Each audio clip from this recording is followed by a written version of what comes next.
नमस्कार विद्यार्थी मित्रांनो, तुमचं स्वागत आहे आर्थोलॉजिक plus economic survey of India आणि इकॉनॉमिक सर्वे ऑफ महाराष्ट्राच्या बॅचमध्ये। मित्रांनो, आज आपण राज्य सेवा मुख्य परीक्षा 2024च्या अनुषंगाने इकॉनॉमिक सर्वेची बॅच लॉन्च करत आहोत।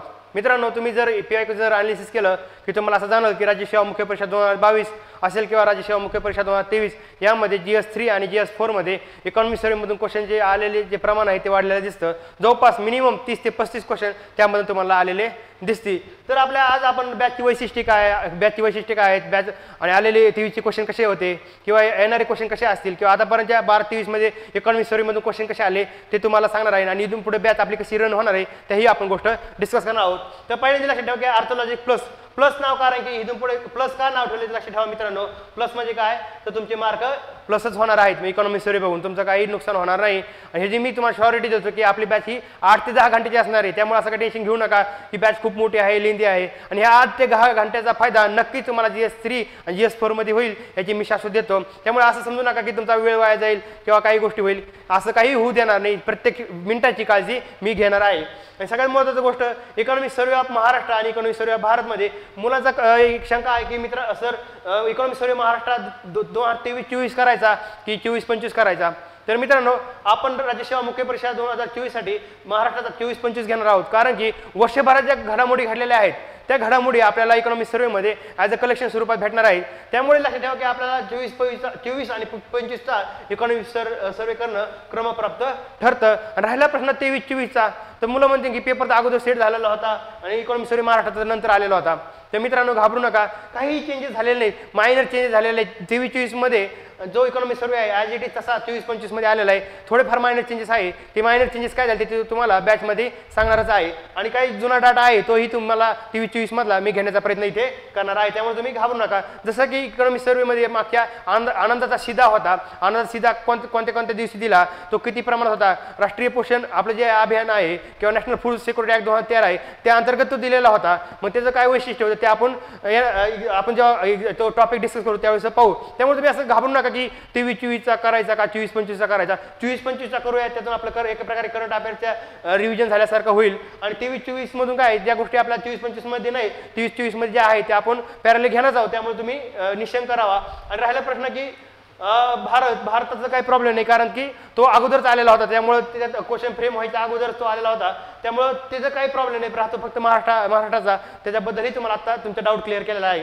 सगळ्यात महत्त्वाची गोष्ट जी आहे की आपली बॅचची फीस जी आहे ती नॉमिनल ठरलेली आहे। त्यामुळे असं ते एक मुलांचं असतं की बॅचचं फीस किती आहे किंवा हे आहे, त्याबद्दल तर तुम्हाला आपले आहे की ऑफर प्राइस जी आहे मित्रांनो आपली 280 रुपये आहे, 30% ऑफ केलेला आहे आपण। आणि सगळ्यात महत्त्वाची गोष्ट की आपल्या बॅचची वैशिष्ट्य सगळ्यात महत्त्वाचं काय की बॅचची वैशिष्ट्य काय आहे तर बॅचची वैशिष्ट्य पहिले 2 पॉईंट खूप महत्त्वाचे मित्रांनो। अगदी सोप्या भाषेत आणि ट्रिकच्या स्वरूपात शिकवणी आहे आपली आणि दुसरं आहे आकडेवारी किंवा फॅक्ट यांचं ओझं कमी करून ट्रेन स्वरूपात विश्लेषण। तर हे नेमकं कसं असणार आहे तर मित्रांनो सांगतो तुम्हाला एक जाणवलं असेल की इकॉनॉमिक सर्वेमध्ये आपल्याला डायरेक्ट इयर विचारले असेल 2015-16ला आपली स्कीम लॉन्च झाली का, 5-6 लॉन्च झाली का, 19-20ला झाली। तर तुम्हाला एक सांगतो की हे असं कसं लक्षात ठेवायचं तुम्हाला सांगतो। तुम्हाला एक जाणवलं मित्रांनो की 2004ला गव्हर्नमेंट चेंज झालेलं होतं, 2014ला चेंज झालं आणि 2019ला चेंज झालं आणि आता रिसेंटली 2024ला।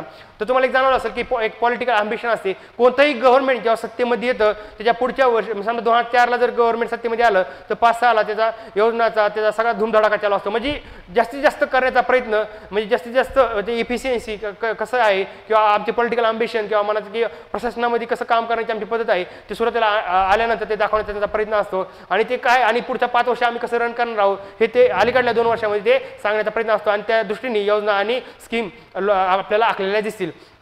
तर तुम्ही एक त्याचं सांगायचं की समजा 2004ला जर गव्हर्नमेंट आलं होतं तर लक्षात ठेवा राष्ट्रीय फलोत्पादन अभियान जे होतं 2005-6ला आलेलं होतं, लक्षात बरोबर, म्हणजे किती आलं 5-6ला आलं। आणि महाराष्ट्रामध्ये जेव्हा गव्हर्नमेंट कधी आलं 2014ला तर त्या दृष्टीने जर पाहिलं 15-16 आलं एकात्मिक फलोत्पादन अभियान आलं, बरोबर आहे। 2019ला परत गव्हर्नमेंट आलं तर तुम्ही जर पाहिलं की 19-20 दरम्यान ऑपरेशन ग्रीन्स 19च्या दरम्यान दिसेल की ऑपरेशन टॉप काय आहे, टोमॅटो, ओनियन आणि पोटॅटोसाठी आलेली स्कीम होती। नंतर जर पाहिलं की नॅशनल इन्फ्रास्ट्रक्चर पाईपलाईन जो की 2023ला क्वेश्चन आला तोही तुम्हाला जाणवलं की 20 ते 25 पर्यंत ही योजना राबवायची होती।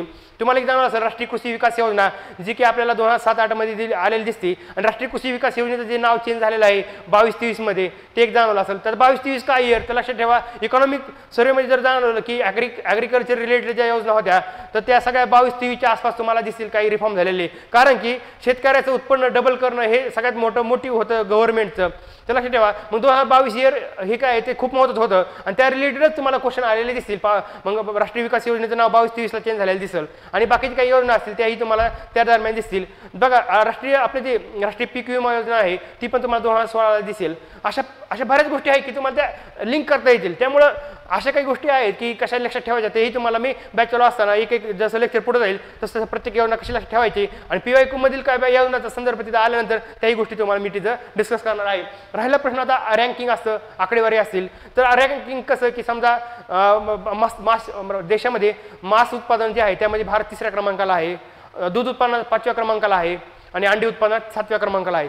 तर मित्रांनो हे कसं लक्षात ठेवायचं त्याच्या ट्रिक्स मी सांगाल तुम्हाला. की समजा आपल्या घरी आई असते, आईला आपण काय म्हणतो, काही जण माई म्हणतात, माई. तर माई काय म्हणतो, आपण आईला काय म्हणतो, माई मला दूध आणि अंडे खायला दे. तर लक्षात ठेवा मास लक्षात ठेवा, दूध लक्षात राहील आणि अंडी. मग माई दूध अंडी लक्षात ठेवायचं का अंडी दूध लक्षात ठेवायचं ते पण सांगतो, कन्फ्यूज होणार नाही. माईचं लक्षात ठेवील मास, दूध लक्षात ठेवा, दूध आणि नंतर आहे अंडी. मग मास उत्पादनात आपण 3ऱ्या क्रमांकाला आहोत, दूध उत्पादनात 5व्या क्रमांकाला आहोत, अंडी उत्पादनात 7व्या क्रमांकाला. हे तिन्ही जर आकडे पाहिले तर 3, 5, 7 सलग हे तुम्हाला विषम अंक दिसतील जे की सरळ आलेले दिसतील. 3, 5, 7. मग कसं आपण काय म्हणतो, माई दूध आणि अंडी दे. माई म्हणजे मास, दूध लक्षात राहील आणि अंडी. पण नंतर असं होऊ शकतं की मित्र तुम्ही म्हणताल की दूध अंडी दूध पण होऊ शकतं आमचं, नंतर मग कन्फ्यूज होईल. ते पण त्याचे पण तुम्हाला सांगतो की ते कसं लक्षात ठेवायचं. तुम्हाला एक जाणवल की रेग्युलर आपण काय करतो, दूध पितो, अंडी दररोज खात नाही.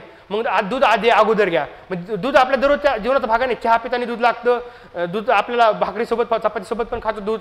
आणि अंडी आपण रेग्युलर लागत नाही म्हणून आपण सगळ्यात शेवटी ठेवू. म्हणजे मांस आधी ठेवा, नंतर दूध आणि अंडी. म्हणजे माई दूध दे मला, मग दूध आणि अंडी दे मला. मग माईचं लक्षात ठेवा मांस 3, दूध 5 आणि अंडी 7. अशा प्रकारे तुम्हाला ट्रिक स्वरूपात लक्षात ठेवता येईल. आणखी दुसरी गोष्ट आहे की आपल्याला सगळ्यात जास्त फळ पिकाखाली क्षेत्र कोणत्या पिकाचं जास्त असं क्वेश्चन विचारला जाऊ शकतो आणि त्या संदर्भात आपल्याला फॅक्ट्स आलेले दिसतील ह्याच्यामध्ये इकॉनॉमी सर्वेमध्ये. तर इकॉनॉमी सर्वेचा कृषी आणि संलग्न क्षेत्र त्या टॉपिकमध्ये आपल्याला विचारलं की सगळ्यात जास्त पिकाखाली क्षेत्र कोणतं आहे. तर लक्षात ठेवा आंब्याचं आहे, नंतर संत्रीचं आहे, नंतर जर द्राक्षाचं आहे, नंतर केळीचं आहे. आता हे लक्षात राहील, मी तुम्हाला सांगेल. पण तुम्ही म्हणताल की आता लास्ट मोमेंटला आम्ही एवढा डाटा कसा लक्षात ठेवायचा. तिथं पण ट्रिक सांगतो, जिथं गरज असेल मोस्ट ऑफ द टाइम तुम्हाला साध्या सोप्या ट्रिक सांगण्याचा प्रयत्न करेल. तर लक्षात ठेवा मोगॅम्बो फळं खाऊन खुश झाला. लक्षात ठेवा काय, मोगॅम्बो फळं खाऊन खुश झाला. M for mango, O for orange, G for grapes आणि मोगॅम्बो मधला बी होता लास्टचा तो बनाना. लक्षात ठेवा. अशा प्रकारे पिकाखालील जर 4 लक्षात ठेवले तर मँगो, ऑरेंज, ग्रेप्स आणि बनाना लक्षात राहतील तुमच्या. मोगॅम्बो फळं खाऊन खुश झाला असं लक्षात ठेवा. आणि सगळ्यात महत्त्वाची गोष्ट आणखी जर क्वेश्चन असेल तर तुम्हाला एक सांगतो की आपल्याला समृद्धी महामार्गावर नेहमी क्वेश्चन आलेला होता. नेहमी किती जिल्ह्यामधून गेला, किती तालुक्यामधून गेला, किती गावे कनेक्ट झाली, असे काहीतरी क्वेश्चन होता. तर आता मित्रांनो शक्तीपीठ महामार्ग जो आहे की सध्या तो चर्चा आहे, मे बी त्यावर क्वेश्चन येऊ शकतो. तर इकॉनॉमी सर्वेमध्ये समजा तो त्या रिलेटेड समजा तुम्हाला एक उदाहरण म्हणून सांगतो की एखादी अशी फॅक्ट्स आहे ती कशी ठेवायची, कशा ट्रिक्स आहे ते मी तुम्हाला सांगणार आहे. की लक्षात ठेवा की शक्तीपीठ महामार्ग आहे जो की महाराष्ट्राच्या 12 जिल्ह्यामधून जातो आणि गोव्याच्या 1 जिल्ह्यामधून जातो. जवळपास 13 जिल्ह्यामधून जातो. म्हणजे महाराष्ट्राच्या 12 आणि गोव्याच्या 1. मग महाराष्ट्रातली 12 कोणती आपल्याला विचारली जाऊ शकते. तर लक्षात ठेवा मराठवाड्यातली 6 जिल्ह्यामधून जातो. तर मग 6 कोणती लक्षात ठेवायचे, 6 नका लक्षात ठेवू मित्रांनो. त्याच्यातील फक्त 2च लक्षात ठेवा. कोणती, औरंगाबाद आणि जालना. औरंगाबादमधून जालनामधून शक्तीपीठ महामार्ग जात नाही एवढंच लक्षात ठेवा. बाकीची 6 लक्षात नाही राहिले तरी चालतील का. तर 2 सोडली तर बाकीची सर्व आहेत ना, त्यामुळे बाकीची लक्षात ठेवायची गरज नाही. फक्त लक्षात ठेवा औरंगाबाद आणि जालनामधून जात नाही. राहिला प्रश्न आता विदर्भातले जिल्हे 3 आहेत कोणते, नागपूर, वर्धा आणि यवतमाळ. आता शक्तीपीठ महामार्ग काय आता नवीन आहे ना, आपण काय म्हणतो नवीन महामार्ग. तसंच नवीनला इंग्रजी काय म्हणतात, न्यू म्हणतात, NEW. आणि आपण काय करू बोली भाषेमध्ये काय म्हणतो न्यूला आपण काय करतो निवी, काय निवी महामार्ग NEWY. N for Nagpur, W for Wardha आणि Y फॉर यवतमाळ. मग निवी मधले 3 शब्द लक्षात ठेवा. N for Nagpur, W for Wardha, Y for Yavatmal. मग 3 जिल्हे तुमच्या लक्षात राहतील जे की विदर्भातले आहे. राहिला प्रश्न की पश्चिम महाराष्ट्र आणि कोकणामधली 3 जिल्हे आहेत आणखी. मग ती कोणती लक्षात ठेवा की ती मग लक्षात ठेवा कोणती ती सांगतो मला. सोलापूर आहे, कोल्हापूर आहे आणि सिंधुदुर्ग. कोणतं, सोलापूर, कोल्हापूर आणि सिंधुदुर्ग आहेत. मग ती कशी लक्षात ठेवायची. तर लक्षात ठेवा नवीन शक्तीपीठ महामार्ग आहे ना, तिथे आपल्याला कोणी बळजबरी करणार आहे का महामार्गावर तू प्रवास करण्याची. तर आपण काय करणार आहे, सो खुशीनी प्रवास करणार आहोत. कसा, सो खुशीनी प्रवास करणार आहोत. सो फॉर सोलापूर, को फॉर कोल्हापूर आणि SI फॉर सिंधुदुर्ग. काय, सोलापूर, कोल्हापूर आणि सिंधुदुर्ग. सो खुशी. त्याचं काय करायचं, सो खुशीचं काय करायचं, सो कोसी. काय सोलापूर, कोल्हापूर आणि सिंधुदुर्ग. आणि अशा प्रकारे हा तुम्हाला ही फॅक्ट लक्षात राहील. राहिला प्रश्न आता आकडा किती किलोमीटर लांब आहे, तर लक्षात ठेवा मित्रांनो, समृद्धी महामार्ग किती होता, 701 किलोमीटर होता. तर शक्तीपीठ महामार्ग किती, 802. तो कसा लक्षात ठेवायचा, 701 समृद्धी महामार्ग होता ना, त्या मी 7 मध्ये 1 ॲड करा, 8 झाले, 0ला 0 ठेवा आणि 1ला 1 प्लस 1 ॲड करा, किती झाला 802. म्हणजे 701 मध्ये काय करा, 7 मध्ये 1 ॲड करा, 0ला 0 ठेवा आणि 1 मध्ये परत 1 ॲड करा, 802 झालं. 701 आणि 802, 701 हा समृद्धी महामार्ग झाला आणि 802 हा शक्तीपीठ महामार्ग झाला. अशा प्रकारे हलक्या फुलक्या स्वरूपात आपण 8 ते 10 घंट्यामध्ये इकॉनॉमी सर्वे करणार आहोत. त्यामुळे तुम्ही टेन्शन घेऊ नका की एक्झाम जवळ आली मग मी कसं करू. मित्रांनो, दररोज आपण हार्डली प्रत्येक टॉपिक 20 ते 30 मिनिटांमध्ये डिस्कस करणार आहोत आणि दररोज एक एक जरी लेक्चर जरी पाहिलं तरी एक्झामपर्यंत तुमचे सगळे लेक्चर बघून होतील. किंवा लास्ट मोमेंट जरी तुमच्याकडे ही लेक्चर आली, समजा एक्झामच्या 10 दिवस अगोदर, तरी दररोज 1-1 तास जरी पाहिले तरीही काही प्रॉब्लेम नाही. एक्झामच्या 5 दिवस जरी ही तुमच्याकडे व्हिडिओ आले, तुम्ही परचेस केले तरीही प्रॉब्लेम नाही, कारण की दररोज 2-2 घंटे जरी पाहिलं तर ही बॅच तुमची कंप्लीट होईल. आणि मी तुम्हाला श्युअरिटी सांगतो, ह्या बॅचचा तुम्हाला नक्कीच फायदा होणार आहे.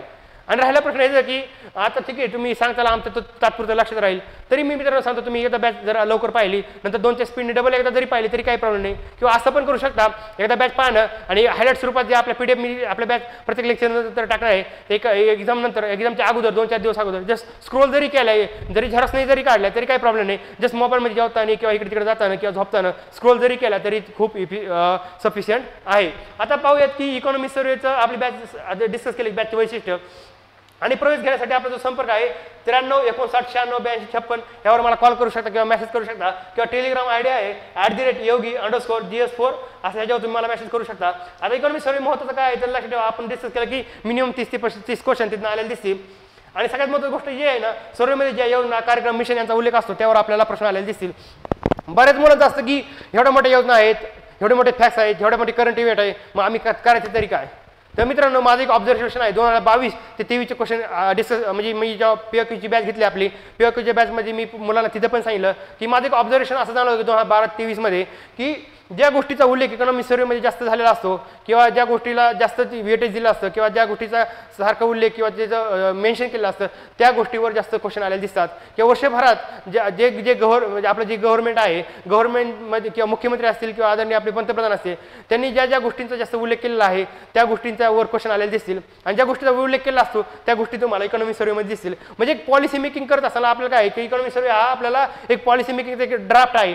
मग त्यामुळे लक्षात ठेवा, आपल्याला इकॉनॉमी सर्वे करत असताना आपल्याला काय करायचं आहे, तो ड्राफ्ट महत्त्वाचा आहे. मग ते मला सांगा, मग गव्हर्नमेंटचा जो मेन सोर्स कोण असायला पाहिजे, इकॉनॉमी सर्वे आणि महाराष्ट्र. मग येणारे क्वेश्चन ते कुठं असतील तर लक्षात ठेवा, आपल्याला इकॉनॉमी सर्वे आणि महाराष्ट्रामधून आलेले दिसतील. त्यामुळे इकॉनॉमी सर्वेमध्ये काय होईल की तुम्हाला खूप सारा म्हणजे एक प्रकारे दिशा पण भेटून जाईल की कोणत्या एक्झाम, कोणत्या स्कीमला, कोणत्या कार्यक्रमाला आणि कोणत्या फॅक्टला महत्त्व दिलं पाहिजे ते. आणि मित्रांनो, चालता तुम्हाला एक गोष्ट सांगतो की शक्य असेल तर इथून पुढे GS 1, 2, 3, 4चे पेपर जर एक्झाम 20 दिवसावर जरी राहिली, 10 दिवसावर जरी राहिली की तरी काही प्रॉब्लेम नाही. मित्रांनो, GS 1, 2, 3, 4चे पेपर झरस काढा, झरस काढून ते काय करा की त्याचे आन्सर की काढा मागच्या डायरेक्ट उत्तर टिक करा. ॲटलीस्ट दररोज 2 पेपर डोळ्या खालून घाला आणि 2 पेपर दररोज नुसते वाचून जरी घेतले तर इकॉनॉमी 10-12 दिवसच्या अगोदर तरी तुमचे सर्व पेपर डोळ्या खालून जातात. आणि इकॉनॉमी सर्वे तर मीच घेत आहे.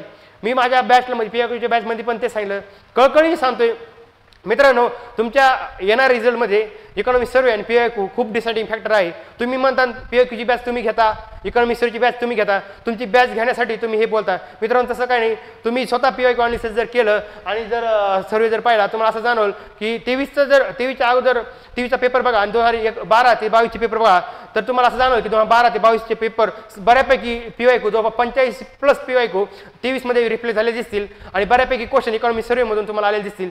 मी हे तुम्ही स्वतः चेक करा आणि मग नंतर मला म्हणजे तुम्ही हे माझ्या विश्वास ठेवा. मी असं म्हणत नाही की मी सांगतोय म्हणून तुम्ही हे करा. आणि मी तुम्हाला ह्या गोष्टी ऑब्झर्वेशन करून, निरीक्षण करून म्हणजे आणि ज्या निरीक्षण जे केलेलं आहे त्यातनं तुम्हाला मी सांगत आहे किंवा हवेत काहीही सांगत नाही. त्यामुळे लक्षात ठेवा की आपल्याला ज्या सर्वेमध्ये ज्या योजना कार्यक्रम मिशन यांचा उल्लेख असतो त्यावर आपल्याला प्रश्न आलेले दिसतील. हे जे आता पाहिलं आणि एक प्रकार काय होणार, रिव्हिजन होणार आहे. तुम्ही जर पाहिलं GS 3 मध्ये ज्या स्कीम असतील किंवा कार्यक्रम असतील किंवा GS 4 मध्ये आलेल्या स्कीम किंवा कार्यक्रम असतील, ते जे बऱ्यापैकी गोष्टी तुमच्या वाचून झाल्या असतील त्याच गोष्टी तुमच्या तिथे काय होणार, एक प्रकारे रिव्हिजन होणार. तुम्ही करंट अफेअर पण केले असेल त्याच गोष्टी तुम्हाला तिथे रिव्हिजन म्हणजे एक प्रकारे वाचायला भेटतील. म्हणजे कसं होईल की असं वेगळं काही नाही, इकॉनॉमी सर्वे म्हणजे काय पर ग्राउंड आलेला नाही आणि तुम्हाला असं वाचायला दिलेलं नाही. जो अभ्यास केलेला आहे आतापर्यंत प्रीला, मेन्सला आणि करंट अफेअरचा सगळ्याचं कंपायलेशन म्हणजे इकॉनॉमिक सर्वे आहे आणि नवीन काही गोष्टी आहेत आणि टू दी पॉईंट आपल्याला तुम्हाला जाणवेल की डॉक्टर पंजाबराव कृषी सवलत योजना पहिल्या 2 लाईन उचलल्या आणि क्वेश्चन विचारला आपले जे धोरण आहे 2020 महाराष्ट्राचं औद्योगिक धोरण पहिल्या 2 लाईन बघितल्या आणि उचलला आणि दिलं टाकून आणि आपलं ई नामबद्दल जे स्टेटमेंट आलं होतं किती APMC मध्ये ई नाम आहे ते डायरेक्ट पहिल्या 2-4 लाईन आहे आणि बॉक्समध्ये इन्फॉर्मेशन असेल किंवा रँकिंग असेल राज्यांची रँकिंग सरळ विचारेल त्यामुळे असं इकॉनॉमिक्स खूप जड आहे असं काही नाही आपल्याला फक्त एक्झाम ओरिएंटेड डाटा घ्यायचा आहे आणि तो 8 ते 10 घंट्यामध्ये आपण नक्की कव्हर करणार आहोत आणि इकॉनॉमिक सर्वेमध्ये घाबरण्यासारखे काही नाही मित्रांनो त्यामुळे न घाबरता तुम्ही तुमचा अभ्यासाला सर्वेची जोड द्या हे आपलं बॅचचं टॅगलाईन आहे असं सांगा स्वतःला सांगा काय इकॉनॉमिक सर्वेमध्ये घाबरण्यासारखं काही नाही मित्रांनो त्यामुळे न घाबरता तुम्ही तुमच्या अभ्यासाला सर्वेची जोड द्या आणि ह्यासोबत असं पण करा की 2024 ची राज्यसेवा मुख्य अशी काही अवघड नाही बरोबर आहे आणि आपण आपल्या अभ्यासाला आपल्या कॉन्फिडन्सची जोड द्या असंही तुम्ही म्हणू शकता म्हणजे काय येणाऱ्या राज्यसेवा मुख्य परीक्षा घाबरण्यासारखं काही नाही फक्त आपल्याला काय आहे राज्यसेवा मुख्य परीक्षेसाठी आपल्याला एक चांगला आत्मविश्वास आपला पॉझिटिव्ह आस्पेक्ट पॉझिटिव्ह अप्रोच आपल्याला असला पाहिजे आणि नक्की तुम्ही येणारी एक्झाम क्रॅक कराल हा मला विश्वास आहे आणि मी म्हणतो ना मित्रांनो तुम्ही काय येणाऱ्या 20-25 दिवस राहिले आहेत सगळ्यात महत्त्वाचं मित्रांनो हा पिरियड खूप महत्त्वाचा असतो मी तुम्हाला आयुष्यामध्ये तुमचा गोल्डन पिरियड नाही हा प्लॅटिनियम पिरियड आहे कारण की तुम्ही लाखांमधून हजारामध्ये आलात आणि तिची एक्झाम देण्याची संधी तुम्हाला भेटलेली आहे आणि त्या संधीचा पुरेपूर तुम्ही वापर करा तर सगळ्यात महत्त्वाचं काय विजयी भव तर आता आज बघूयात की कोणकोणत्या 2023 मध्ये कसे क्वेश्चन आले होते मग तुम्हाला एक प्रूफ दाखवतं की कोणकोणते क्वेश्चन आले आणि 2012 ते 2023 मध्ये आणखी 22 म्हणजे 23 पर्यंत काय काय क्वेश्चन आले तेही तुम्हाला डिस्कस करणार म्हणजे 23 असं नाही की फक्त 23 चे क्वेश्चन तर तुम्हाला 2012 ते 23 पर्यंत सर्व क्वेश्चन इकॉनॉमिक सर्वेमधून कोणकोणते आले कसे कोणत्या अँगलने आले ते तुम्हाला डिस्कस करणार आहे तर एकच मिनिट मित्रांनो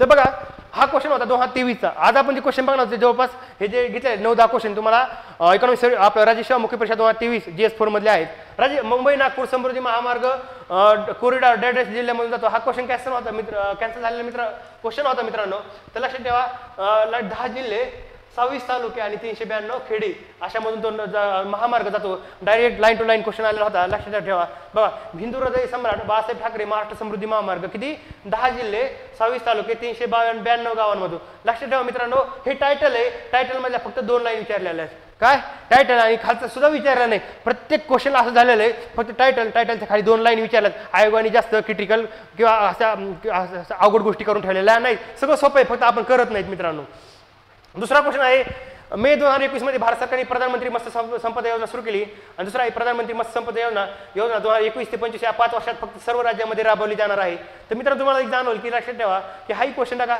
बघा केंद्र शासनाने मे 2020 मध्ये रोजी प्रधानमंत्री मत्स्य संपदा योजना 5 वर्षाच्या कालावधीसाठी सुरू केली किती 5 वर्ष ही डायरेक्ट लाईन आलेली बरोबर आहे आपल्याला किती विचारले मे 2021 होतं इथं बरोबर आहे तर काय आहे मे 2020 असायला पाहिजे होतं बरोबर आहे आणि किती 5 वर्षासाठी सरळ पहिलीच लाईन आहे तिथं 2 लाईन नाही फक्त एकाच लाईन मधून क्वेश्चन फ्रेम केलेला दिसतो दुसरं महत्त्वाची गोष्ट आहे की खाली विचार घ्या दिनांक 31 मार्च 2022 रोजी महाराष्ट्रात 175 नोंदणीकृत सहकारी कारखाने होते किती 2022 आणि दिनांक 31 मार्च 2022 रोजी महाराष्ट्रात 20,897 प्राथमिक कृषी उत्पन्न पुरवठा सहकारी संस्था तुम्हाला म्हणून ना बॉक्स मधून डायरेक्ट आलेला क्वेश्न आहे हा किती दिलेले नोंदणीकृत सहकारी साखर कारखाने 2022 ला किती तर 175 आहेत डायरेक्ट क्वेश्चन आलेला होता बरोबर आहे आणि महत्त्वाची गोष्ट दुसरा आहे की प्राथमिक कृषी पतपुरवठा सहकारी संस्थांची माहिती हा की मित्रांनो डायरेक्ट 20,897 इथं आकडा दिलेला आहे पण आपल्याला काय केलं की 20,897 आपल्याला मागचा विचार म्हणजे जो आकडा आहे तो आता हे कधी लक्षात ठेवा आपल्याला मित्रांनो की एकच मिनिट हा आहे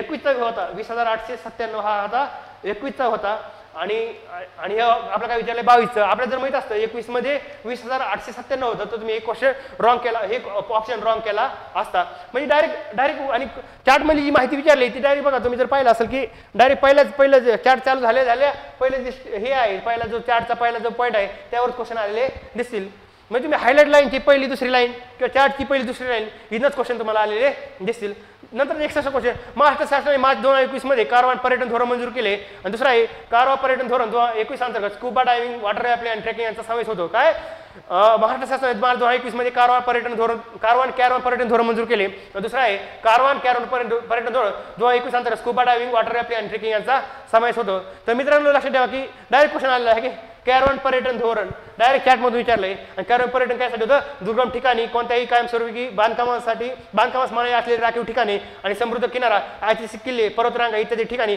राहण्याची पुरेशी व्यवस्था नसलेल्या ठिकाणी पर्यटन विकसित करणे हे कॅरवन पर्यटन धोरणाचं उद्देश होतं. पण जर तुम्हाला जाणं वर दिलं तर पर्यटन धोरण कारवान आणि त्याचं जे वैशिष्ट्य दिलं होतं ते कारवान धोरणाचं वैशिष्ट्य दिलं नव्हतं ऑप्शनमध्ये. तर दिलं होतं साहसी पर्यटन धोरणाचं trekking, paragliding, water rafting, river rafting, biking, rock climbing, scuba diving असं दिलं होतं. त्यामुळे तुम्हाला जर एवढं जरी माहित असतं तर तुम्ही हे ऑप्शन चुकीचा करून ठेवला असता.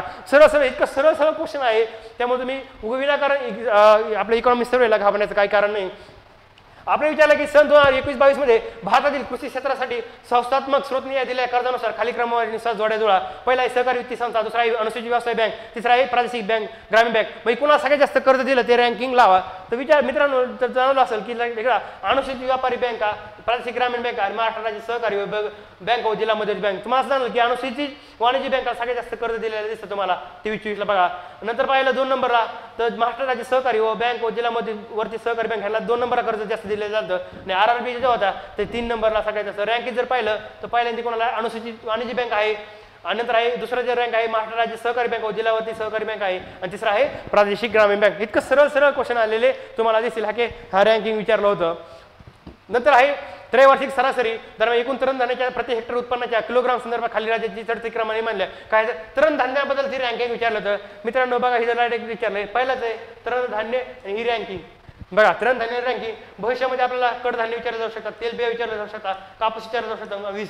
ही रँकिंग कशी आहे ती ट्रिक्स स्वरूपात तुम्हाला आपण कृषी व संलग्न पेपर क्षेत्र हा टॉपिक डिस्कस करताना तुम्हाला मी सांगणारच आहे. आता बघा त्यांनी विचारलं की भारत आणि पहिले जे 4-5 पानं आहेत ना इकॉनॉमिक सर्वेचे स्टार्ट झाल्यानंतर भारत आणि महाराष्ट्र तुलनात्मक माहिती डायरेक्ट क्वेश्चन आलेला आहे की महाराष्ट्रात तूल पिकाली क्षेत्राचे प्रमाण भारतात तूल पिकाली क्षेत्र किती होतं किंवा भारताच्या एकूण लोकसंख्येच्या महाराष्ट्रामध्ये लोकसंख्या किती आहे, वनाखाली क्षेत्र किती आहे आणि भारतात निर्माण एकूण वीज निर्मितीपैकी महाराष्ट्रामध्ये किती वीज निर्मिती होती हे तुम्हाला जाणवलं की डायरेक्ट महाराष्ट्र आणि भारत तुलनात्मक माहिती लोकसंख्या एकूण लोकसंख्याचे किती होतं किंवा विद्युत स्थापित क्षमता किती होती, वनांचं प्रमाण किती होतं हे डायरेक्ट विचारलं दिसतं की एकूण वीजनीच्या स्थापित क्षमतेमध्ये महाराष्ट्र किती क्रमांकावर आहे किंवा हे सरळ क्वेश्चन आले. एकूण निवळ पिकाखाली क्षेत्र किती होतं हे डायरेक्ट क्वेश्चन तुम्हाला त्या तुलनात्मक चार्टमधून आलेले दिसतील. नंतर कोणतं आहे महाराष्ट्र सरकारच्या 2019च्या औद्योगिक धोरणाची वैशिष्ट्य विचारली आपल्याला. पहिलं काय आहे व्यावसायिक पर्याय निर्माण करून औद्योगिक गुंतवणूक वाढवणे. दुसरं आहे राज्यामध्ये मोठ्या उद्योगधंद्याचा विकास घडवून आणून रोजगार निर्मिती प्रमाण वाढवणे. आणि तिसरं जे आहे सर्वसामाजिक संतुलित आणि शाश्वत विकास घडवून आणणे.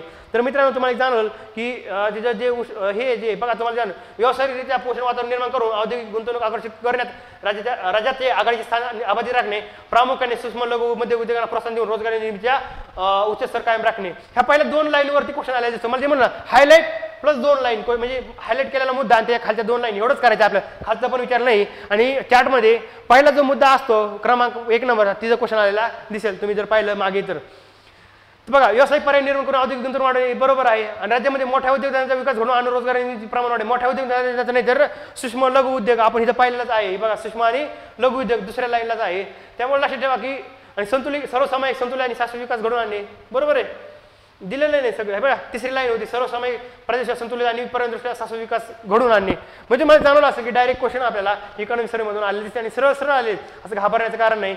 किंवा आपली इकॉनॉमिक सर्वे ऑफ इंडियामधून आलेला क्वेश्चन होता की भारताची किती व्यापारी निर्यात किती होती, व्यापारी आयात किती होती, डायरेक्ट आकडे आलेले होते. ते पण कशा लक्षात ठेवायचं तुम्हाला सांगतो तुम्हाला की इथं दिले की 6.7% वाढली किंवा 4.4% वाढली. तर मित्रांनो पहिलं स्टेटमेंट जे होतं ते बरोबर दुसरं चुकीत होतं. म्हणून इकॉनॉमिक सर्वे वाचताना तुम्हाला जर असं जरी कळलं की एवढे काही चेंजेस होत नाही 6 अराउंड ती 6 काहीतरी पर्सेंटेजनी वाढते नेहमी आणि 6%नीच तिथे कुठेतरी अराउंड त्याचे आकडे आहेत. जर तुम्हाला असं जाणवलं असतं की 6.7% आहे मग तुम्ही त्याला एक इन्फॉर्मेशन बेस्ड लॉजिक म्हणून तुम्ही त्याला घेऊन जाऊ शकता की आहे बाबा 6% अलाउंग आहे आणि इथं पण आकडा 6%च्या आसपासचा आहे म्हणजे 6.7 समथिंग 6.7.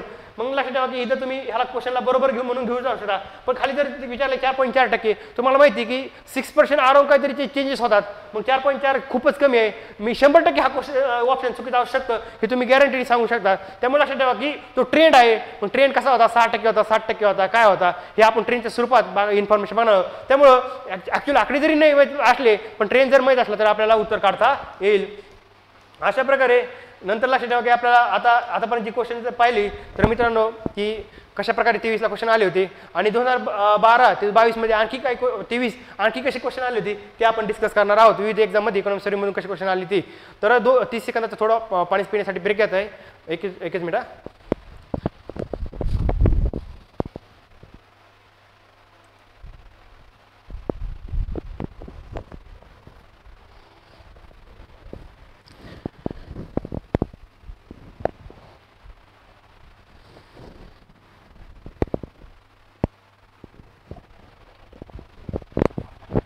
मित्रांनो सॉरी थोडं डिस्टर्ब केल्याबद्दल.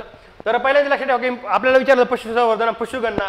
तर तुम्हाला एक जाणवलं की मित्रांनो 2019ची पशुगणना आपल्याला विचारली होती आणि आपला राज्य देशात किती क्रमांक आहे 7व्या क्रमांक हे आपल्याला विचारतं. तुम्ही जाणवलं हायलाईट पॉईंट आणि पहिल्या 2 लाईन. काय हायलाईट पॉईंट पहिल्या 2 लाईन आलेला क्वेश्चन बघा. दुसरा क्वेश्चन आहे की एकूण सांकेतिक स्थूल राज्य मूल्यवर्धित किंवा आपला कृषी व संलग्न कार्य उद्योग सेवा क्षेत्रामध्ये महाराष्ट्राचा हिस्सा किती, महाराष्ट्रामध्ये कसा उद्योग सेवा आणि कृषी व संलग्न क्षेत्रामध्ये भारताचा महाराष्ट्रामध्ये ह्या 3 क्षेत्राचा कसा किती % वाटा आहे ते आपल्याला नेहमी क्वेश्चन आलेला दिसतो. तुम्ही बघा की हे जर पाहिलं तर महाराष्ट्राचा किती होता की लक्षात ठेवा. जर कृषी व संलग्न क्षेत्रामध्ये किती होता 11.2% होता बरोबर आहे. नंतर आहे उद्योगाचा किती होता 25% होता आणि सेवांचा किती होता 63% म्हणजे GDP मध्ये वाटा बरोबर आहे. आणि दुसरा आहे अखिल भारत बाध्ये जर पाहिलं तर लक्षात 23-24 मध्ये जर हे काय आपलं पहिलं जे आहे कृषी व संलग्न क्षेत्र किती 17.8% आहे. सर्व्हिस सेक्टर 27.8% आहे आणि जे आहे आपलं जे राहिलं काय सेवा क्षेत्र किती 54.4. हे डायरेक्ट तुम्हाला इन्फॉर्मेशन हायलाइट स्वरूपे चार्ट स्वरूपे डायरेक्ट विचारलेली दिसते. ह्याच्यावर नेहमी क्वेश्चन आलेला असतो. हे तुम्ही PY कॉलेज जर केलं तर मला नेहमी जाणवलं की तुम्हाला एक जाणवलं असेल की आपल्याला क्वेश्चन आला होता इकॉनॉमिक सर्व्हेमध्ये की सर्व्हिस क्षेत्रामध्ये काय काय येतं.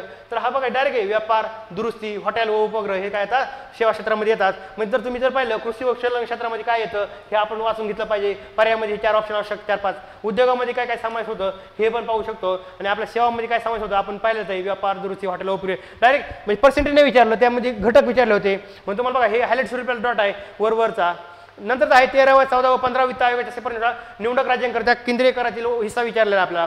मग आपल्याला विचारतील की महाराष्ट्राचा किती वाटा होता 13 वित्त आयोगानुसार विचारलेला आहे 14 वित्त आयोगानुसार 15 वित्त आयोगानुसार सरळ त्यांनी स्वतःच हायलाइट करून दिलेले. म्हणजे विचार करा इकॉनॉमिक सर्व्हेमध्ये स्वतः हायलाइट करून दिलेलं आहे. त्यामुळे तुम्ही बघा की आपल्याला हे क्वेश्चन आलेले दिसतील.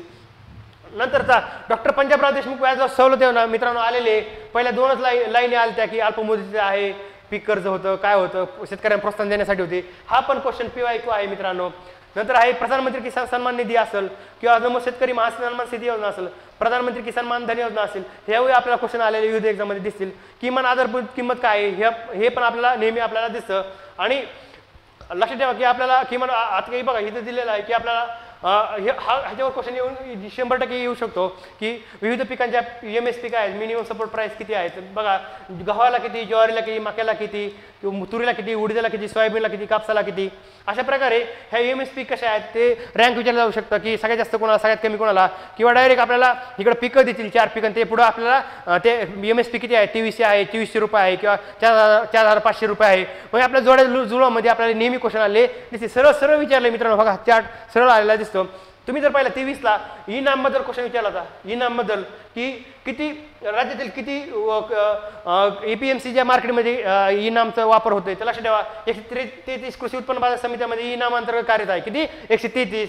नंतर 118 कृषी उत्पन्न बाजार समित्यामध्ये ऑनलाईन गेट एंट्री ही ऑप्शन सुविधा आहे. 78 मध्ये काय ऑनलाईन पेमेंट सुविधा आहे. आणि नंतर 118 मध्ये काय कृषी उत्पन्न बाजार समित्यांमध्ये गुणवत्ता नियंत्रण प्रयोगशाळा स्थापन करण्यात आल्या. डायरेक्ट आलेला क्वेश्चन होता मित्रांनो. असं म्हणजे तुम्हाला लक्षात ठेवा की हा इनाम सगळ्या चर्चेत होतं म्हणून आपल्याला ही इन्फॉर्मेशन सगळी वाचणं गरजेचं होतं. लक्षात ठेवा जे गरजेचं आहे तिथं मी तुम्हाला डिटेल घेण्याचाही प्रयत्न करेन आणि ते पण कमी वेळेमध्ये. असं समजू नका की एक्झाम जवळ आली उगं आमच्यावर तुम्ही मारा करून इन्फॉर्मेशनचा मारा करू नका. फलोत्पादन अभियान मोग्या फळ खाके खुश हो गया हे तुम्हाला दाखवलं होतं ना. लक्षात ठेवा हिथं लक्षात ठेवा हिथं आहे बघा आंबा खाली सगळ्यात जास्त होतं. नंतर आहे संत्री नंतर आहे केळी आणि नंतर जर पाहिलं तर आपण काय पाहिजे नंतर डाळिंब आहे मोसंबी आहे. आपले फक्त पहिले 4 लक्षात ठेवायचे आपल्याला. आणि आपलं काय विचार होतं पुढच्या ह्याच्यामध्ये आहे की पुढची जी आपण PDF आहे आपण ज्या इकडं जी आहे कृषी व संलग्न क्षेत्रामध्ये जेव्हा डिस्कस करतो त्यावेळेस विचार होतं की आपल्याला सगळ्यात जास्त निर्यात कोणत्या पिकात झालेलं आहे आंबा केळी संत्री असं विचारलं आहे आणि 3-4 फळाची नावं दिली आणि तो क्रम विचारला होता. म्हणजे बघा डायरेक्ट हा 23चाच क्वेश्चन आहे मित्रांनो. सेंद्रिय शेतीमध्ये आपल्याला विचारू शकता की आता राज्यात आता प्रिडिक्टेबल क्वेश्चन काय आहे त्याला लक्षात ठेवा. राज्यात सेंद्रिय शेतीला चालना देण्यासाठी विविध योजना राबवण्यात येत आहे आणि अखिल भारतामध्ये सेंद्रिय शेती उत्पादनामध्ये राज्य 32.7% हिशासह प्रथम क्रमांकावर आहे. आपलं डायरेक्ट असं स्टेटमेंट येऊ शकतं. नंतर आहे राष्ट्रीय कृषी विकास योजना. तुम्हाला जे म्हणलं की राष्ट्रीय कृषी विकास योजना काय होती, डायरेक्ट 2-4 वेळेस क्वेश्चन आलेला PYQ मध्ये. राष्ट्रीय कृषी विकास योजनेचं नाव राष्ट्रीय कृषी विकास योजना रफ्तार केव्हा केलं किंवा का केलं, त्या राष्ट्रीय कृषी विकास योजनेचं उद्दिष्ट काय ते तुम्हाला आता सांगितलं ना. राष्ट्रीय कृषी विकास योजना कॅफेटेरिया केव्हा केला, लक्ष ठेवा. 2022-23 पासून योजना राष्ट्रीय कृषी विकास योजना कॅफेटेरिया म्हणून राबवण्यात येत होती. तुम्हाला जे म्हणलं की 2022 पर्यंत काय करायचं होतं, शेतकऱ्याचं उत्पन्न दुप्पट करायचं होतं. ती जी फॉल्ट लाईन, ती जे इयर आहे, ते जो इव्हेंट 2022चा त्या रिलेटेड तुम्हाला 22-23ला हे नाव चेंज केलेलं दिसेल. तुम्हाला जे म्हणलं की अशी लक्षात ठेवायची ते तो इव्हेंट झालेला होता आणि त्या इव्हेंट रिलेटेड काहीतरी घडामोड घडली होती, त्या रिलेटेड ती योजना आली होती किंवा धोरण आलं होतं. कसं आलं होतं ते तुम्हाला ट्रिक स्वरूपात मी नक्कीच सांगलं आणि काही गोष्टी तुम्हाला बी माहिती आहेत. त्यामुळे कसं की मी काही गोष्टी तुम्हाला सांगेल आणि तुमच्याकडलं काही तुमच्याकडेही भरपूर नॉलेज आहे. सगळ्याचा मिलाप होऊन खूप चांगल्या प्रकारे आपला इकॉनॉमी सर्वे ची बॅच कंडक्ट होणार आहे. नंतर एक कृषी पणन. तर मित्रांनो आपल्याला विचारलं होतं की एका PYQ मध्ये की किती महाराष्ट्रामध्ये किती कृषी उत्पन्न बाजार समिती आहे किंवा उपबाजार समित्या किती आहेत. तर लक्षात ठेवा 305 कृषी उत्पन्न बाजार समिती आहेत, 624 उपबाजार समिती आहेत. ह्याच्यावर आपल्याला क्वेश्चन आलेला दिसतो. नंतर पीक कीटक सर्वेक्षण सल्लागार प्रकल्प क्रॉप सेफ प्रोजेक्ट काय आहे आपल्याला येणार प्रिडिक्टेबल क्वेश्चन आहे. तुम्हाला जे म्हणत होतं की राष्ट्रीय फलोत्पादन अभियान PYQ काढून बघा, कंटिन्यू बऱ्याच वेळा क्वेश्चन आलेला आहे. 3-4 वेळेस राष्ट्रीय फलोत्पादन अभियान कधी 5-6ला आलं होतं, बरोबर आहे. तुम्हाला जे सांगितलं 4ला इलेक्शन झालं, 5-6ला आलं आणि दुसरं इलेक्शन कधी झालं 14ला इलेक्शन झालं आणि 15-16ला एकाच फलोत्पादन अभियान आलं राज्यामध्ये. बघा मग किती जिल्हे आणि मोस्ट ऑफ तुम्ही जर पाहिलं की तुम्ही विचारलं की किती जिल्ह्यामध्ये राबवलं ॲग्रिकल्चर रिलेटेड जेवढ्या स्कीम आहेत ना, लक्षात ठेवा मोस्ट ऑफ काय आहे तर 34 जिल्ह्याचे, 36 जिल्हे नाही तर किती 34 जिल्हे. लक्षात ठेवा. भाऊसाहेब फुडकरी फळबाग लागवड योजना ह्याच्यावर क्वेश्चन आलेला दिसतो. आदिवासी कुटुंबाच्या परसबागेत फळझाडे व भाजीपाला लागवडीस प्रोत्साहन योजना ही पण PYQ आहे मित्रांनो. जलयुक्त शिवार अभियान 2.0 विचारलं जाऊ शकतं प्रिडिक्टेबल. जलयुक्त शिवार अभियानावर आपल्याला 2-3 क्वेश्चन आपल्याला मागे आलेले दिसतील. नानाजी देशमुख कृषी संजीवनी प्रकल्प, हवामान प्रतिरोधक शेती प्रकल्प पोकरा काय हे पण आपल्यासाठी महत्त्वाचं आहे. नंतर पशुसंवर्धन, आता पहिली 19वी जनगणना आली, आता 20वी जनगणना आलेली, आता ह्याच्यावर आपल्याला क्वेश्चन येऊ शकतो. लक्षात ठेवा की आणि पशुधन सगळ्यात जास्त कुठे आहे हे पण आपल्याला विचारलं जाऊ शकतं. राष्ट्रीय पशुधन अभियान काय. आता बघा पशुधन विमा योजना आणि आपलं जर PYQ जर पाहिलं तर वेगवेगळ्या शेतकऱ्यांच्या पीक विमा योजना आणि त्याचे इयर म्हणजे केव्हा ती लॉन्च झाली ते आपल्याला विचारतात. त्यामुळे पशुधन विमा योजना ही आपल्याला PYQ मध्ये दिसते. राष्ट्रीय पशुरोग नियंत्रण कार्यक्रम महत्त्वाचा आहे. सुधारित गोवर्धन गोवंश सेवा केंद्र योजना ते पण महत्त्वाचं आहे.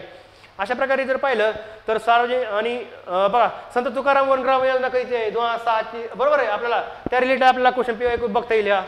मग कांदा संवर्धनासाठी महाराष्ट्र काय करते ते आपल्याला बघावं लागेल. नंतर एकल खिडकी प्रणाली मैत्री कक्ष काय आहे, एकल खिडकी प्रणाली आपल्याला PYQ आलेला दिसतो. नंतर राज्यातील औद्योगिक गुंतवणूक कशी झाली. मग आता सांगा की मॅग्नेटिक महाराष्ट्र महत्त्वाचं आहे की आपले आता जे गव्हर्नमेंट आहे बरोबर त्यांचा ड्रीम प्रोजेक्ट आहे कोणता शक्ती महामार्ग असेल किंवा मॅग्नेटिक महाराष्ट्र असेल, जलयुक्त 2.0 असेल. तुम्हाला जाणार की जे ड्रीम प्रोजेक्ट असतात गव्हर्नमेंटचे त्यावर 100% क्वेश्चन असतं. त्यामुळे जे गव्हर्नमेंटचे ड्रीम प्रोजेक्ट आहे म्हणजे आदरणीय पंतप्रधान असेल किंवा आदरणीय आपले मुख्यमंत्री असेल ते जे बोलतात ना त्याच्यावर नेहमी क्वेश्चन आलेला दिसतो. कारण की त्या गोष्टीला जे नेहमी कोणत्याही कॉन्फरन्सला असतील कोणत्या न्यूजमध्ये असेल त्या गोष्टीला ते जास्त महत्त्व देतात. त्यामुळे एक लक्षात ठेवा की सभागृहामध्ये डिस्कस करत असताना त्या जास्त गोष्टी डिस्कस करतात की आम्ही कसं करणार आहोत, महाराष्ट्र कसा पुढे घेऊन जाणार आहोत, भारत पुढे कसा घेऊन जाणार आहोत. कोणतंही गव्हर्नमेंट असू द्या ते काय करतं की त्या योजना त्याचे ड्रीम प्रोजेक्ट हायलाईट करण्याचा प्रयत्न करतं आणि एक्झाममध्ये तुम्हाला जाणवलं की हायलाईट प्रोजेक्ट किंवा स्कीम मिशन त्यावरच नेहमी क्वेश्चन आलेले दिसतील. कोणत्या राज्यामध्ये सगळ्यात जास्त गुंतवणूक आहे आपल्याला ते विचारलं असतं की महाराष्ट्र टॉप कितीला आहे. सूक्ष्म लघु मध्यम उपक्रम आपल्याला जर जाणवलं की उद्यम नोंदणी पोर्टल कधी 1 जुलै 2020ला उद्यम नोंदणी पोर्टल सुरू झालं 1 जुलै 2020ला. हा पण PYQचा क्वेश्चन आहे मित्रांनो. 22 का 23ला हा क्वेश्शन आलेला होता.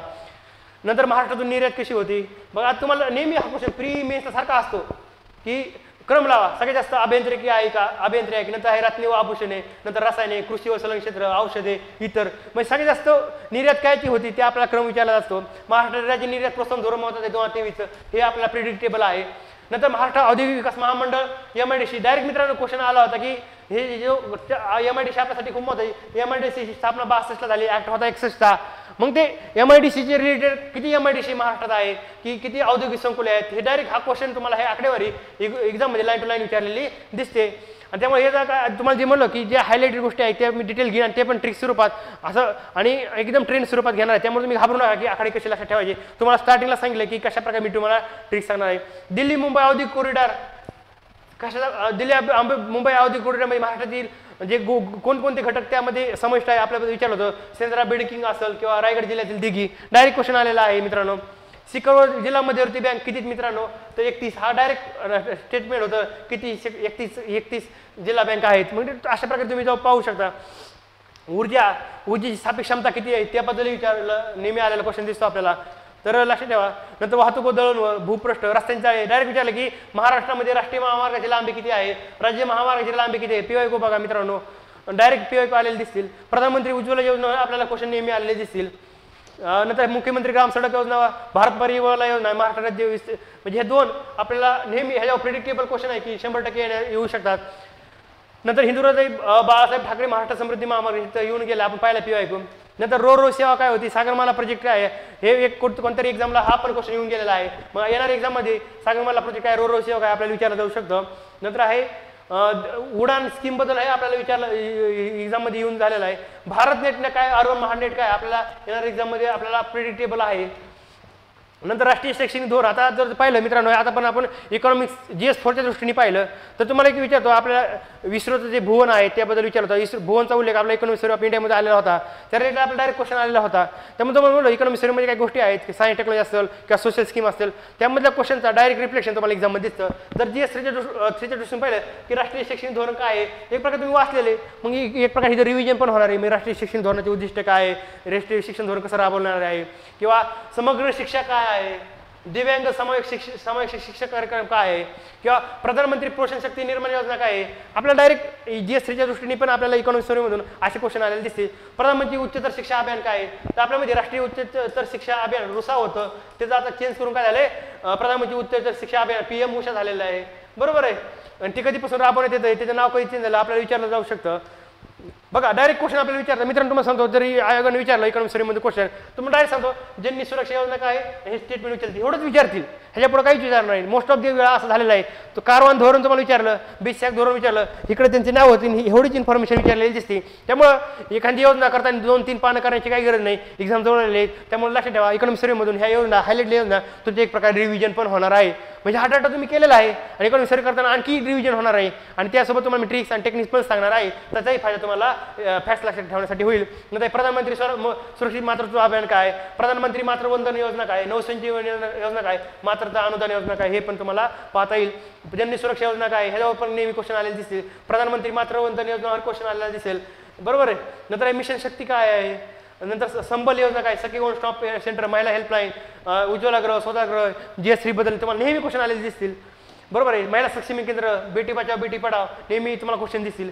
माझी कन्या भाग्यश्री योजना असेल, लाडकी योजना काय, सध्या प्रिडिक्टेबल काय आहे, आता जे आहे ना आपली लाडकी बहीण योजना, त्याबद्दल क्वेश्चन येऊ शकतो. नंतर बघा तुम्ही जर पाहिलं की भारत डॉक्टर APJ अब्दुल कलाम अमृत आहार योजना, किती वेळेस क्वेश्चन आलेला आहे पीवायक्यूचा. बरोबर आहे. प्रधानमंत्री श्रमयोगी मानधन योजना, लेटेस्ट 2-3 वेळेस आलेला, लेटेस्ट कामाची एक्झामचा हा क्वेश्चन होता मित्रांनो. नंतर बालकामगाराबद्दल काय आहे, बालकामगार प्रतिबंध अधिनियम कधीचा, 1980चा, मग त्याचा उद्देश काय आहे आपल्याला विचारलं, नेहमी विचारलेला आहे. ग्रामीण गृहनिर्माण काय आहे, प्रधानमंत्री आवास योजना ग्रामीण काय आहे, नेहमी क्वेश्चन असतो मित्रांनो. राजीव गांधी ग्रामीण निवास योजना 2 मित्रांनो, direct question line to line आलेला होता पीवायक्यूला 2021, 22, 23 समथिंग या एक्झामला आलेला होता. रमाई आवास योजना तुम्हाला नेहमी आलेली दिसेल. बरोबर आहे. अशा प्रकारे विकास महामंडळाबद्दल आलं आहे. महात्मा फुले मागासवर्गीय विकास महामंडळ मराठीत, साहित्यरत्न लोकशाहीर अण्णाभाऊ साठे विकास महामंडळ असेल, संत रोहिदास चर्मोद्योग आणि चर्मकार विकास महामंडळ असेल, आणि मानव विकास आणि शाश्वत विकास ते पण आहे. HDची काय, MDची काय, आणि आपला रँक आहे महाराष्ट्राचा देशामध्ये, आणि सगळ्यात जास्त इंडियामध्ये सगळ्यात टॉपचं राज्य काय, सगळ्यात खालचं राज्य काय, नंतर त्याचं पर्सेंटेज किती आहे, मग त्याबद्दल हे आपल्याला नेहमी क्वेश्चन आलेले दिसेल. आणि मानव विकास कार्यक्रम काय आपल्याला ह्याच्यावरही क्वेश्चन आपल्याला आलेला दिसेल. अशा प्रकारे मित्रांनो ही आपली बॅच अशी रन होणार आहे. त्यामुळे तुम्हाला एक म्हणतो की मित्रांनो की इकॉनॉमिक्स सर्व्हे खूप सोपा आहे, फक्त त्या प्रकारे आपण तो केला पाहिजे. आपण जो आतापर्यंत अभ्यास केला आहे राजशिवचा 2-3 वर्ष, 4 वर्ष, 5 वर्ष, जेवढी मेहनत घेतलेलं आहे त्याचं कंपायलेशन आपल्याला इकॉनॉमिक सर्व्हेमध्ये दिसेल. आणि इकॉनॉमिक सर्व्हे म्हणजे देशाचं आणि राज्याचं काय असतं, ध्येय धोरण राबवण्यात कसं असायला पाहिजे त्याचा एक ड्राफ्ट असतो. मला सांगा, आपण राज्यसेवेमधून आपण काय होणार, अधिकारी होणार आहेत. बरोबर आहे. मग मला सांगा आपल्यासाठी प्रमाण काय असणार आहे पॉलिसी राबवताना, तर सर्वे असणार आहे. मग गव्हर्नमेंटची अपेक्षा काय आहे की जर तुम्ही DYSP होता, तहसीलदार होता किंवा BDO होता, मग त्यांच्याकडून अपेक्षा काय की तुम्ही इकॉनॉमिक सर्वे केला पाहिजे आणि भविष्यामध्ये इकॉनॉमिक सर्वे समोर ठेवूनच आपल्याला बाकीचे पॉलिसी आणि सर्व राबवायचं आहे. इकॉनॉमिक सर्वेचं महत्त्व खूप आहे मित्रांनो. आणि इकॉनॉमिक सर्वेमधून तुमचं खूप सारा डाटा रिवाईज पण होणार आहे. तुम्ही असं समजू नका की एक्झाम जवळ आली मी कसं करू. मित्रांनो तुम्हाला गॅरंटी सांगतो इकॉनॉमिक सर्वेमधून तुमचं एक प्रकारचं रिव्हिजनच होणार आहे. काय रिव्हिजनच होणार आहे. मित्रांनो आज इथे थांबूयात. नक्कीच तुम्हाला या बॅचचा फायदा होईल. मी तुम्हाला शाश्वती देतो. आपली बॅच 10 एप्रिलपर्यंत 100% माझा प्रयत्न असेल की कंप्लीट करण्याचा. पण येता कधी काही अडचणीमुळं एखाद दिवस दुसरा दिवस पुढं जाऊ शकतो 12 एप्रिलपर्यंत. तेवढं तुम्ही समजून घ्या. तुम्हाला गॅरंटी सांगतो मित्रांनो एक्झामच्या 5 दिवस जरी अगोदर तुम्ही बॅच जर तुमच्या हातात आली असेल किंवा परचेस केली असेल तरीही तुमचा फायदा होऊ शकतो. माझं कळकळीने विनंती आहे की GS 1, 2, 3, 4 12 ते 23 सगळे पेपर झेरॉक्स काढा आणि ते डायरेक्ट आन्सर टिक करा आणि एक्झामच्या अगोदर सगळे क्वेश्चन वाचून घ्या मित्रांनो. कारण की मित्रांनो GS 1चे क्वेश्चन जर पाहिले तुम्ही 2, 3, 4चे जर तुम्हाला असं वाटलं उद्या GS 1चा पेपर आहे ॲटलीस्ट 12 पेपर डोळ्या खालून गेले तरी तुम्हाला एक प्रकार रिव्हिजन झाल्यासारखं वाटेल. 2चा पेपर आहे त्या अगोदर 2चं बघून घ्या. 3च्या अगोदर 3चं बघून घ्या. 4च्या अगोदर 4चा पेपर बघून घ्या. जर हे क्वेश्चन पेपर तुम्ही अगोदरच कोणकोणते असे टिक करून ठेवले एक्झामच्या 10-15 दिवस अगोदर किंवा 10 दिवसाच्या अगोदर जरी सगळा डाटा कव्हर झाला तरी तुमच्या गोष्टी डोक्यात येतील आणि येणाऱ्या एक्झाममध्ये कसं पेपर टॅकल करायची ही स्ट्रॅटेजी तुमची PYQ थ्रू होईल. आता आणखी दुसरी महत्त्वाची गोष्ट आहे की इकॉनॉमिक सर्वे तर मी घेणारच आहे. त्यामुळं येणाऱ्या एक्झामच्या दृष्टीने GS 1, 2, 3चे पेपर मित्रांनो डबल हे सांगतोय. PYQच्या बॅचमध्येही तुम्हाला मित्रांना मी नेहमी कळकळीने सांगायचो की GS 1, 2, 3, 4 एक्झामच्या अगोदर ॲटलीस्ट 1 टाईम कशी का व्हायना ओबोर धोबोर कशी का व्हायना पाहून घ्या. आणि इकॉनॉमिक सर्वे मी जे घेतला आहे 8-10 घंट्याचा हा काळजीपूर्वक पहा. हे त्यानंतर तुमचा पाऊण नाही जारी झाला तरी काही प्रॉब्लेम नाही. तर शक्य असेल तर माझं असं म्हणणं आहे याचा शांतरित्या म्हणजे नॉर्मल स्पीडनं बघा नंतर 2च्या स्पीडनं बघा. तसं डबल जर इकॉनॉमिक सर्वे पाहून नाही जरा झाला तर ॲटलीस्ट आपण जे हायलाईट PDF टाकणार आहे ह्या बॅचच्या त्याही तुम्ही इकॉनॉमिक सर्वे लेक्चर झाल्यानंतर पाहू शकता. त्याचाही फायदा तुम्हाला एक्झामच्या अगोदर नक्की म्हणजे एक्झामच्या दिवशी तुम्हाला त्या दिवशी एक्झामच्या दिवशी GS 1, 2, 3, 4ला नक्की होईल. त्यामुळे मी तुम्हाला गॅरंटी देतो की लास्ट मोमेंटला जरी बॅच लॉन्च केली असेल तरीही बॅचचा तुम्हाला पुरेपूर फायदा होणार आहे. आणि तुम्हाला सर्वांना राज्य सेवा मुख्य परीक्षा 2024साठी शुभेच्छा. आणि मित्रांनो लास्ट मोमेंटला एक्झामबद्दल भीती वाटते ताणतणाव येतो हे साहजिक आहे सर्वांना होतं. महाराष्ट्र टॉपर आलेला पोगास त्याला जरी विचारलं तुला राज्य सेवा मुख्य परीक्षा देताना म्हणजे राज्य सेवा मुख्य परीक्षा देताना तुला ताणतणाव निर्माण झाला का तो म्हणतो राज्य सेवा मुख्यच नाही जेवढ्या एक्झाम दिल्या तेवढ्यामध्ये मला ताणतणाव निर्माण झाला होता. पण तो ताणतणाव कसं मॅनेज करायचं ते आपल्याकडं आपलं स्किल असतं आणि ताणतणाव तुम्ही मॅनेज करा. आणि तो कसा करायचा गाणं ऐकणं किंवा मित्रांना भेटणं घरी बोलणं थोडं रिलॅक्स होणं अशा कोणत्याही गोष्टी असेल त्यातनं तुम्हाला रिलॅक्स वाटत असेल म्हणजे तुमचे हॅपीनेस म्हणजे ना ज्यातनं आनंद वाटत असेल त्या गोष्टी तुम्ही अभ्याससोबत करत राहा. त्यामुळे काय होईल तुमचा स्ट्रेस कमी होईल.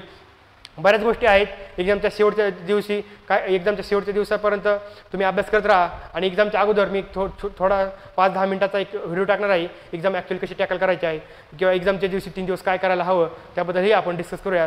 ठीक आहे थांबूयात आज इथे. ऑल द बेस्ट राज्य सेवा मुख्य परीक्षा 2024साठी.